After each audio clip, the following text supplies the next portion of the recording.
Good morning. Today we're going to be talking about graphing our quadratic formulas. Going to get the parabola shape from these. But again, we're going to go through the process of how to do it. We're going to go the slow, clunky way of graphing with a table. All right, now, so my graph's pretty big from left to right. It goes from negative 10 to 10.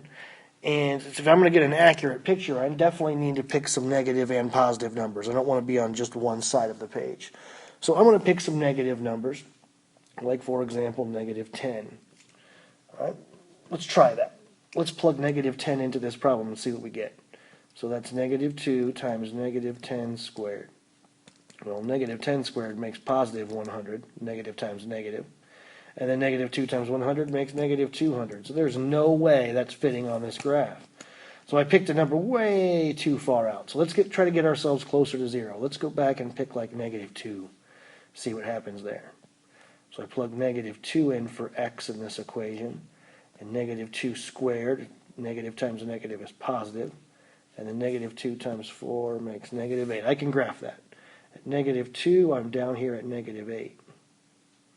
All right, since that one worked, I'm going to go ahead and pick another negative, another close one, negative 1. And again, we're just trial and erroring. There's no system or perfect system for this. Just luck.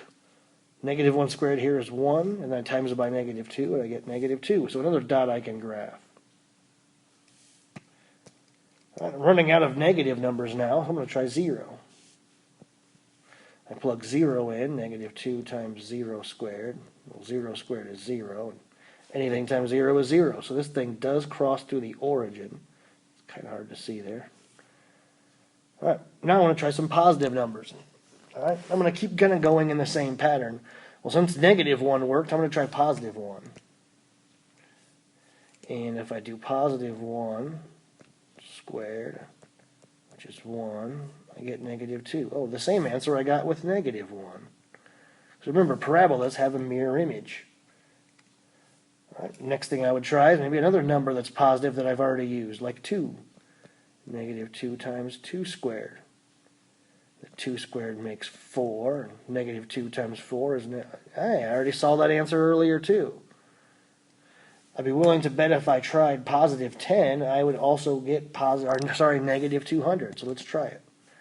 Negative 2 times 10 squared, that's negative 2 times 100. No, it did get negative 200. So again, I can see there are very clear and obvious mirror image points here. So now that I've got that, I can go ahead and draw a sketch of my parabola. All right, next, let's answer some questions about our sketch. First off, what are the coordinates of the vertex? Well, the coordinates of the vertex, that dot at the top there, will look like they are at 0, 1. Where's our axis of symmetry? And again, our axis of symmetry is this dashed line that runs right through the vertex. And it always has the same exact x value as the vertex itself. All right, next, is this a maximum or a minimum at its value? So at that particular spot, at that vertex, that is a maximum because that is the top, highest point in this graph. All right, now something back from last part of the year, earlier in the year, where we talked about domain and range. That's going to pop up almost all the time when we talk about graphs. So let's review. Domain, that is our list of x-coordinates. That means how far can the graph go left or right? Well, because this arrow is kind of pointing to the left a little bit, just enough, and this one's pointing to the right just enough, we would say that the domain would be all real numbers, meaning that this graph doesn't have an obvious stopping point to the right or to the left. Now the range, that's your y-coordinates. And for the range, that's talking about up and down. And I can see that there is a clear place right here where there is nothing above that graph. Nothing at all. The graph is only below. There's nothing pointing in the up direction, but there's arrows pointing down. So that means it goes down forever. But in the up direction, there's a place that stops. So I would say that y, oops, what happened there? Y is less than or equal to, because that dot hits it, 1.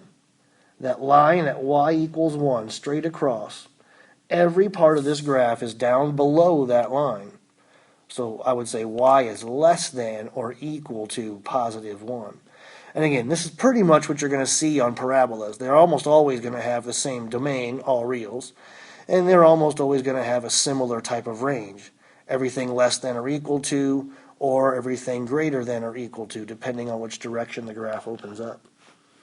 All right, this is what your work looks like today. You got a couple of these to try. It's not terribly a lot of work. It's just a little slow. All right, let me know if you need any help. You know how to get a hold of me. Good luck.